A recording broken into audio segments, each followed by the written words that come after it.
ಎಲ್ರಿಗೂ ನಮಸ್ಕಾರ. ಪರಮಪೂಜ್ಯ ಶ್ರೀ ಸಿದ್ದೇಶ್ವರ ಸ್ವಾಮೀಜಿಯವರ ದೃಷ್ಟಿಯಂತೆ ಸೃಷ್ಟಿ ಎಂಬ ಪುಸ್ತಕದಿಂದ ಒಂದು ಪುಟವನ್ನು ಓದಲಿದ್ದೇನೆ.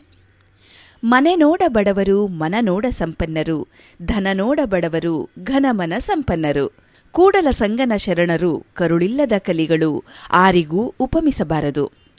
ಶರಣರ ಮನೆ ಸಣ್ಣದಿರಬಹುದು, ಅವರ ಮನಸ್ಸು ದೊಡ್ಡದಾಗಿರುತ್ತದೆ. ಅವರಲ್ಲಿ ಅಭೌತಿಕವಾದ ಆತ್ಮಸಿರಿ, ಹೃದಯ ಸಿರಿ ಇರುತ್ತದೆ. ಅವರು ಕರುಳಿಲ್ಲದ ಕಲಿಗಳು ಎಂದರೆ ಆಸೆಯನ್ನು ಗೆದ್ದಂತಹ ವೀರರು. ಅನ್ಯರ ಧನ ಕನಕಾದಿಗಳನ್ನು ಅವರು ಕಣ್ಣೆತ್ತಿಯೂ ನೋಡರು. ಆಸೆಗೆ ಸೋತು ಹೋದವರು ಸಂಸಾರಿಕರು. ನಾವು ಈ ಜಗತ್ತಿಗೆ ಬಂದುದು ಶರಣರಂತೆ ವೀರರಾಗಿ, ಶೂರರಾಗಿ, ವೀರಾಗಿಗಳಾಗಿ ಬಾಳಲು. ದೇವರು ಕರುಣಿಸಿದಂತಹ ತನುಮನ ಬುದ್ಧಿಯನ್ನು ಶುದ್ಧವಾಗಿಟ್ಟುಕೊಂಡು ಬದುಕಿದರೆ ನಮ್ಮ ಬಾಳೆ ಬಂಗಾರವಾಗುತ್ತದೆ. ನಮ್ಮ ಕೈಯಲ್ಲಿ ಸತ್ಕಾರ್ಯ, ತಲೆಯಲ್ಲಿ ಸದ್ವಿಚಾರ, ಎದೆಯಲ್ಲಿ ಸದ್ಭಾವನೆ ಇರುವುದಾದರೆ ಅದೇ ಸ್ವರ್ಗ. ಸ್ವರ್ಗವನ್ನು ನಿರ್ಮಿಸುವವರು ನಾವೇ ವಿನಃ ಬೇರೆಯವರಲ್ಲ. ಅನ್ಯರಿಗೆ ನೋವಾಗದಂತೆ ನಡೆಯುವುದು, ನುಡಿಯುವುದೇ ಸ್ವರ್ಗ.